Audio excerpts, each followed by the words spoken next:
All right.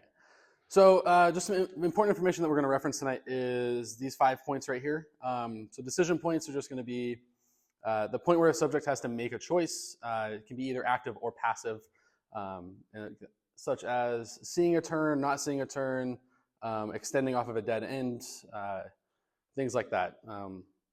Not as much pertaining to dementia, but something we're going to reference tonight. The point last seen is the location the subject was last seen, and that may move during the incident. Sometimes the PLS is better than the LKP if they're given a specific direction of travel, which really pertains to dementia. The last known point, that's the last spot that somebody was, they confirmed to be. And then the initial planning point, that is going to be the spot that you start the search from. That can either be the PLS or the LKP, just kind of depends on the type of information that you've got for it. And then terrain analysis is terrain features or urban features that are going to be guiding a subject kind of to wherever they're going to end up. That can be things like drainages, water features, creeks, rivers, roads. It could be, if we're in Tacoma here, it could be I-5 overpasses, things like that. So subject behavior is not absolute. It changes constantly, especially with dementia. And we'll get to that here in a moment. And then subjects behave unpredictably. We can try and predict what they're going to do. We're never going to be able to do it 100%. And then subject behavior stats should be used as a base, but not as an absolute. So going through, we can assume that subjects are going to do certain things based on past history or search theory, things like that, but they can change and they can just not follow whatever we've planned, such as the autistic gentleman that ended up 7.5 miles away in Edgewood. So what is dementia? Dementia is a disease that damages nerve cells in the brain, and it's a very progressive disease. So there's a spectrum of dementia. There's all different types of dementia, which we'll get into here in a moment. And it results in a decline in thinking, memory, reasoning, and just overall all activities of daily living for individuals with dementia. And it also affects their families and how they interact. And they can, when you're working with families, they can start giving you information that really isn't relevant to the subject, just because they're hanging on to old aspects of the individual's life. So there's a lot of types of dementia. The most common type of dementia is Alzheimer's. And most people will use kind of Alzheimer's and dementia interchangeably. Really, if someone's referencing dementia, it can be any spectrum of these, and they're all going to present fairly similar. There's some differences among them, but for what we're going to be doing in SAR, they're all going to kind of interact the same way.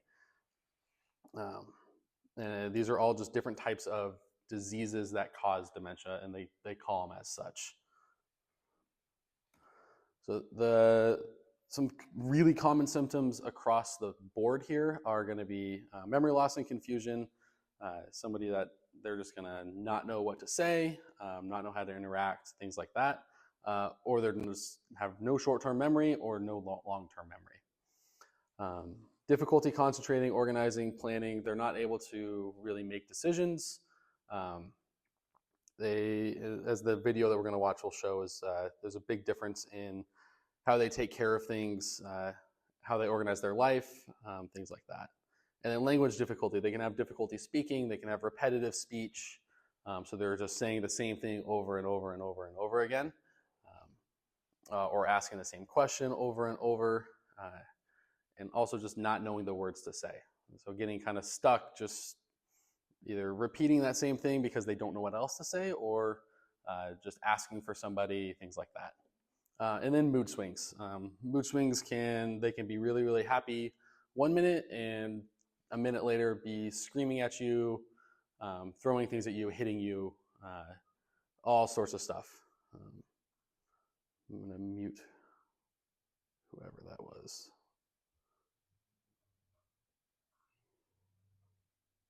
They muted themselves. All right.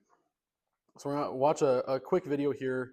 It kind of highlights how a dementia patient goes about their day. And this is more along the lines of the mild type of dementia. but it's a good idea of everything. The sun rises tomorrow morning, 7 o'clock here on 107.9 FM.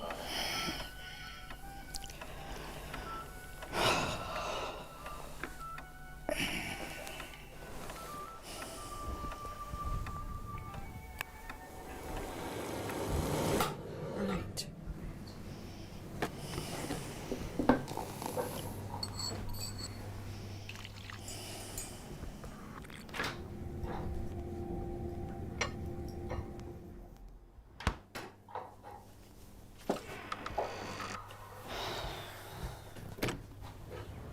It's not raining.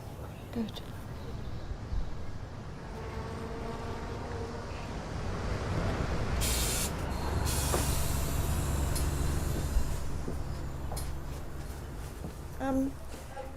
What? I've forgotten. Should I? Just go sit down. Just go sit down. Yeah. Right.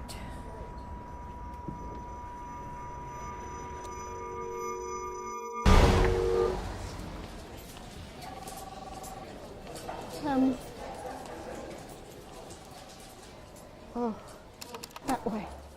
I don't. What? Oh. I don't know.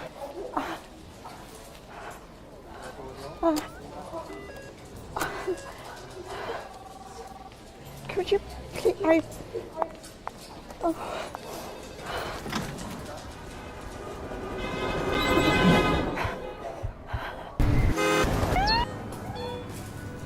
It's my list.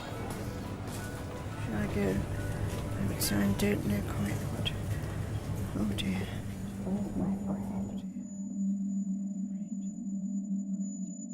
Chicken cheese. What? Chicken cheese? Sorry. Oh. Oh. I don't know.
So just some more information that is coming from the Alzheimer's Association. 6 in 10 individuals with dementia, the moderate to severe, will wander. And they classify that as someone that just walks away and leaves their home or their place of residence. Not all of those folks will end up being missions because their caregivers find them, their family finds them, they got down the block, and someone brought them home. People with dementia can also suffer from hallucinations, and when they're suffering from those hallucinations, especially if we're on scene with them, is just offering them reassurance and using distractions such as having them walk with you if they're able to walk, turning their attention on something else, and then actually just responding honestly, saying, "I don't see that. Can you describe it for me?" Things like that to kind of draw their attention away from it and bring them back a little more towards reality. And then modify the environment if possible. So if their hallucination is based on something they're seeing in a vehicle's window, a mirror, the front of a business, taking them out of that environment or removing the environment if it's something that you can remove. It's something that can kind of curb those hallucinations. Agitation, when individuals with dementia are agitated, creating a calm environment, avoiding triggers, if we're able to gather what those triggers are, if the IC is able to get that information from the family, that would be super helpful for us to be able to help avoid that sort of thing. Sometimes that can be along the lines of different words or actions, colors, things like that. And then simplify tasks that we ask them to do, asking them to do one thing at a time. If it's walking with us or getting in a vehicle, something like that, don't give multiple commands at a time, or we can draw out that agitation a little bit more. And then also responding and asking permission for everything that we're doing with them, asking permission to talk to them, and then talking slowly and calmly with them instead of don't raise our voice and be argumentative, just being that nice calming presence. And then repetition. So if they're repeating themselves, it's the similar things for us along the lines of agitation. It's just going to be staying calm and being patient. And then just offering reassurance. Keeping them calm is going to be the best way that we can help them. Some notes right here I want to talk about. So the tunnel vision is what's going to, like I said, they're just going to be using what's in front of them to navigate, and this is what causes them to get stuck because they don't know how to get out of it. They can only see the thing that's right there, and that can be the fence that they're running into, the wall that they're running into, at the end of the road where they extend off of a dead end and walk into the brambles. They get stuck in some blackberry bushes. They walk as far as they can and they can't get themselves to turn around. And they're just kind of stuck. And they can also, with this, lose their depth perception. So they have no far field of vision. So nothing except their 3-foot world is what they're going to be able to operate in. So why are dementia callouts such a high search urgency? Individuals with dementia, they have that high tendency to wander and continue wandering, especially if they're in that moderate stage where they potentially have some physical endurance left and can just keep going. And they have difficulty communicating, so they can't communicate that they're needing help, that they're lost. And then with that, they also have no safety awareness and can't recognize that they're lost. They can't recognize that they're hazards. They might end up in the roadways or walking in areas that they shouldn't be. And usually they're not dressed for the environment. They were in their home in their pajamas or just pants and a t-shirt, just relaxing with their family, and the family went to the other room and they ended up outside. And then a lot of folks with dementia are going to have other medical needs, so they're dependent on medications to keep their blood pressure down, keep diabetes down, or something along those lines. And without those medications, they might run into even more problems than just being out in the elements.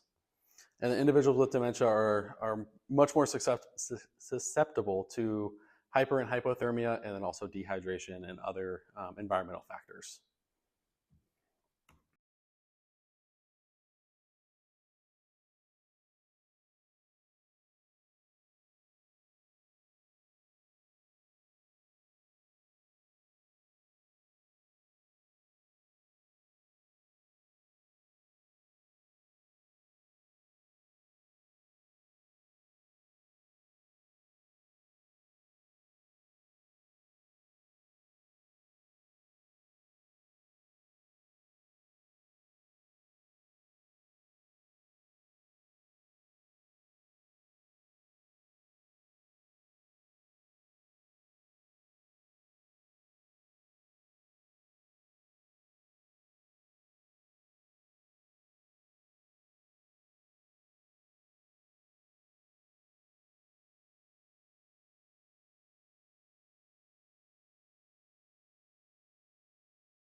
So how to communicate? Communicating with individuals with dementia, there's a wide spectrum of things that we can do for them.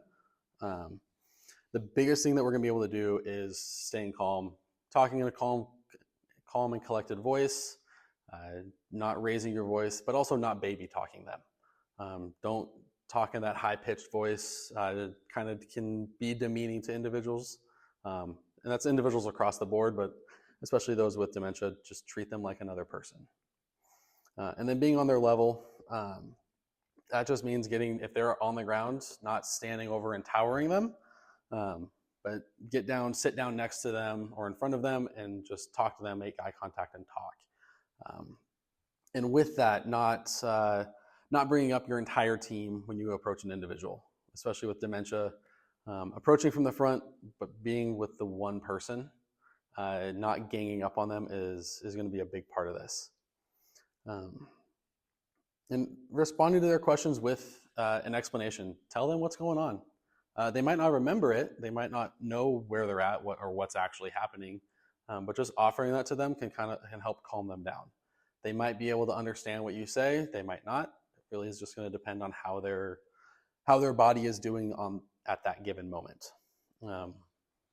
But don't be overly lengthy. Don't spend 5 minutes telling them, oh, we have 100 searchers out looking for you, da-da-da-da-da. Say, oh, your family called 911. We're out here to help find you. Something along those lines. If we have photos of their loved ones, using photos to show them, hey, your daughter was looking for you. She's worried about you. She's back with us. Can you come with us? Is something that might help make individuals trust you a little bit more, and bring you or let them come with you without putting up a fight or being super agitated. And then traveling with the individual to where they are in time. So they might think that it is the 1940s. Cool, it's the 1940s for this conversation. Just be able to have that conversation with them, but also don't make things up. Don't dive into different things that they're saying in regards to like hallucinations or something like that, but go back with them in time and just have those conversations about something that is in their reality, because it could very well be their life just 40 years ago or more. And then offering corrections as suggestions. Don't tell them, no, you're wrong. Just being honest, like, oh, I don't think it's that. If they say something like, if they call this a fork, be like, oh, I thought that was a remote. Don't just tell them they're flat out wrong. That can lead to agitation. And then don't take anything that they say to you or yell at you or anything like that personally. Even though we don't know most of these individuals that we go looking for with dementia, it can be hard if someone's screaming at you to not take it personally, but it's their disease talking. They're not hating on searchers as individuals. Their disease is causing them issues. So I know we just talked about a little bit of this, but how to approach individuals with dementia. Again, being on their level. Just being down with them. Approaching from the front and actually making eye contact with them can help not only keep them calm, but keep them engaged with you and not distracted by other noises and things around them. And then speaking slowly and in simple terms, explaining it to them like they are younger and they obviously are delayed with their dementia. And then the last thing, and this is something that has a caveat of, it doesn't always work, but it can, is physical touch. So holding their hand, putting your hand on their shoulder, like while you're sitting next to them, being up just close to them, that physical touch can help calm them down as well if they're agitated. But that doesn't always work. You will have individuals with dementia that are screaming at you, throwing things, trying to punch you. Don't try and engage in physical touch with those individuals. It's not going to go over well. They're going to most likely get more agitated. This is more for the individual that's just frustrated with the situation, but not taking it out on you as the searcher. So So some hallmark behaviors of folks with dementia that wander, they are going to go until they get stuck, majority of the time, because they can't make those decisions to get out. They lack the ability to turn, which is referred to as ping pong behavior, with the caveat of if they are in that ping pong behavior and hitting, say, off of a wall or off of a fence line, if it causes them to turn as they back up off of it, they will go in a new direction. So that's not always a caveat of they're going to get stuck at a wall. They might get stuck in the brambles, but off of a wall, they have that chance to be able to turn. Not by their own fruition, but they do have the ability to. And then direction of travel prediction that goes along the lines of their lack of ability to turn. If you're able to determine what door they went out of or what stairs they came down, you'll most likely be able to figure out which direction they're going to go and which direction to focus the search. Now with that, we still have to search in all directions because things can draw their attention. A car honking their horn, they turn, and now they're walking in a new direction. Like we saw with that last search in Tacoma, where Mike Lake found the individual. They came out south from their house, turned west along 56th, and then they went south again, most likely because their attention was being drawn. And then sometimes they are oriented to the past, so they're going to travel to past locations. So that's really where the sheriff's office and TPD will come in, of going to their previous homes and searching for them, checking those properties to figure out if they made it all the way there, especially if they're close, and especially if they live there for a really long time. So questions to ask, and then again, this is going to be more for the IC, but also for us as searchers, especially our OLs. Did the individual previously wander? If so, where did they go? Where were they found? What did they do? What were they drawn to? Things like that. And then also just getting the severity and type of dementia that they have. And then potential destinations. Where do they like to go? Do they like to go to a park that's down the street from their house? Do they like to go to the grocery store? Do they go to a coffee shop every day? Do they have a normal walking route? Like that last search up in Purdy, the individual walked the same route around their neighborhood, like a 1.4 mile walking route every single day. He did it with his family every single day, and we found him along that walking route. And then also, do they know their name? Are they able to respond to their name? If we're doing voice checks and we yell their name, are they going to respond to us, or will they just ignore you unless you're directly up on them? What hobbies and interests do they have? What do they like to do? That can kind of lead us to different search areas where we can go look for them, like individuals that really like to go to the bar or something like that. And that goes along the lines of potential destinations with their favorite locations. Where do they enjoy going? And then what is their knowledge of the area? Did they grow up in this house? Have they been in this exact neighborhood for the last 50 years? If so, they're going to probably have a better understanding of that area than if they just move to a new location. Because even though they might be oriented to the past, they'll still be oriented to that area because they know it from years ago. And these are just a few of the questions that are out there to ask about individuals with dementia to help guide the search. There are dozens and dozens of these that are put in the search planning books by Custer. There's the Alzheimer's Association. They've got questions out there that we can reference and stuff like that as well. So big find locations for individuals with dementia, if they are kind of at home, so you're finding them like on their own property or in their own house. They could be in an outbuilding on their property, in a closet or another hiding spot inside of the house. So that's the important part for again, the deputies or TPD to actually check inside of the house and doing a very thorough search inside. And then also a previous home. And that can be inside that previous home or on the property. Other places that they could end up: hospitals, homeless shelters, transit centers. People try and be helpful with someone that's disoriented or confused and takes them to all sorts of places. Some other fine locations more for us as searchers is going to be in the urban area, along the roadways, in buildings, whether that's a residential building such as a neighbor's house or a commercial property nearby, and then all sorts of hiding spots. And then wilderness-wise, drainages, ditches, brush, brambles, water features.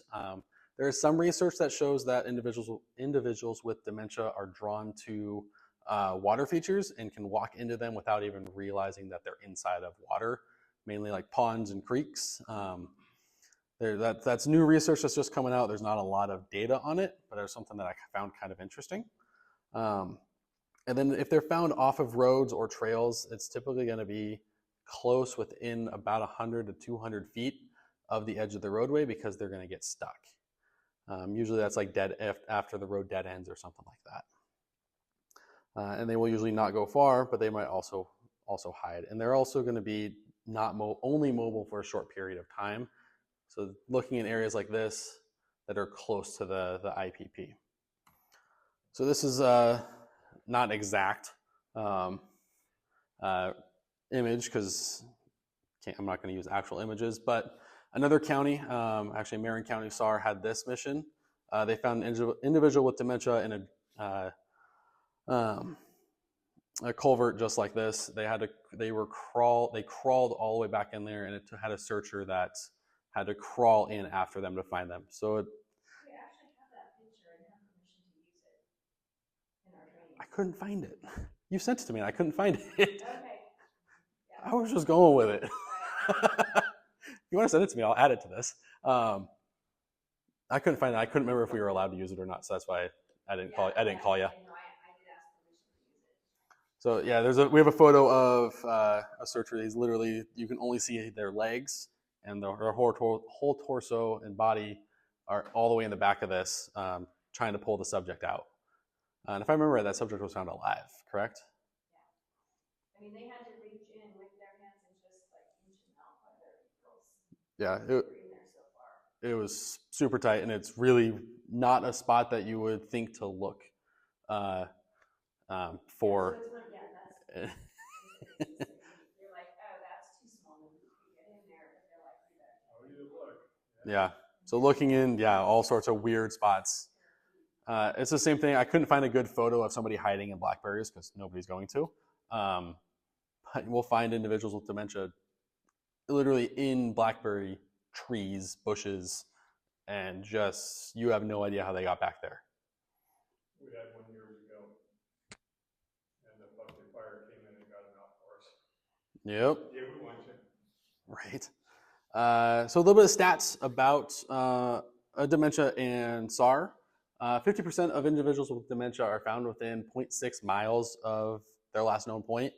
A few of them go uphill at only 19%. Majority go downhill, and then the other big majority is they just stay at the same elevation. I know we have the Thanksgiving one last year where she ended up uphill, but those are not the majority. And then find locations, you can see all the references there. It's really all over the board with where we're going to find these types of individuals. And then survivability. A big piece of this is finding them under 24 hours. The survival rate under 24 hours is 95%. So they have a really good chance at being alive if we find them quickly. After that, it just continues to drop and drop and drop. As you guys can see here, after 96 hours, it's less than a 50% chance of survival for an individual with dementia. So this is data from the last, 6 or 7 dementia missions that we have been on as ESAR. We have found individuals on the neighbor's property, and then on a roadway 2 miles away and a mile away, and then located uphill a mile away. And another one we had last year she was actually located, we determined it later, she was located straight out from her home. She went straight down the road, the direction of travel that we thought she went, but somebody picked her up and took her to not the closest homeless shelter, but the second closest homeless shelter, which was a shelter that was not checked because it was about 4 or 5 miles away versus the one that was only 2 miles away. So just expanding that checking radius, for lack of a better term, for things like that. We had checked the close ones, but for whatever reason, the Good Samaritan took them to even farther away. And then these last two, unfortunately, these ones were found deceased at greater than 24 hours. And one was found on their own property, stuck in brambles, really, really thick brambles, 300 feet away from their front door. And then the other one was an individual located only 500 yards away from their front door, also located in heavy brush. Looks like they got stuck, and then they were also deceased. This one was found 3 days later. So initial planning for searches. Someone's popular or deaf. So initial planning areas is going to be previous find locations, especially if they've wandered before. So going out, and if you have found them at the same park 3 times, going out and checking that park fairly early on in the mission. And then also the hospitals, homeless shelters, bus stations, those should also be a pretty high priority, just to alert them to this individual. Hasty searches of roads and trails near the IPP, and then searching the edges of the property line, especially if it's fenced. It's a good idea to utilize dogs to clear the property, especially on the bigger properties, and then using ground searchers to walk the property lines, and doing that fairly early in the mission. And then checking drainages and the brush lines near the IPP as well should also be pretty high on that hasty search list. And then utilizing 4x4 or ESAR to do containment along trails and roads near the IPP, especially places that you don't think that they're going to be able to cross over, such as major intersections, river crossings, bridges. A lot of the ones we have in Tacoma, we can utilize I-5 because they're not going to usually go over that. Those can always be helpful for us. And then door knocking and canvassing. When we're doing that, knocking and talking, showing a photo, and then also asking permission to check their properties, especially if they don't have a fence and they're able to get back there. Checking their outbuildings if they're unlocked, checking hiding spots, wood sheds, things like that, places that individuals can hide. And then also doing another search of the house. And I was talking with a deputy previously that they, on some autistic kids, went into the house and didn't find them until their 4th pass of the house, and found them in the bedroom. So just having thorough searches of inside and outside of the home. Well, the previous finds, is that something like the fire department or the police, do they have that knowledge, or is that just asking family? Asking family if we've searched for them before. Sometimes, the sheriff's office or the fire department might have that information, but I know a lot of times that data is not kept, especially because there's so many. If it's the fire department that goes and gets them because someone called 911 for someone down on the roadway, we don't know that they're missing until like 3 days later. There was one lady in Peninsula who went out for 5 different times. Exactly. Yeah, we have the same person we can search for, and that's one thing. We're always going to have the same people responding to that, but that's what I mean. Like, right, and you can go. it might not be. Yeah, and you can go back in D4H and check for our specific ones. You search name in that? Under the subject or the lost person tab.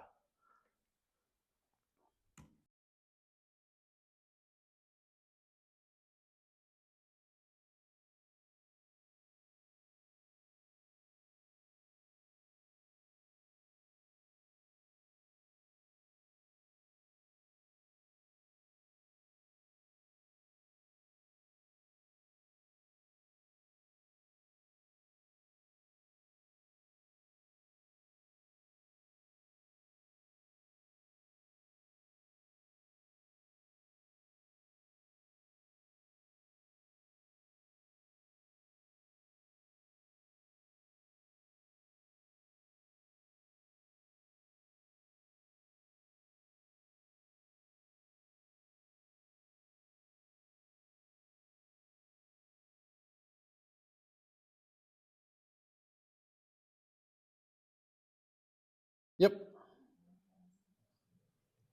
And there's all sorts of case studies and stuff. I couldn't reference all of the ones that I pulled because it just took up like 4 slides.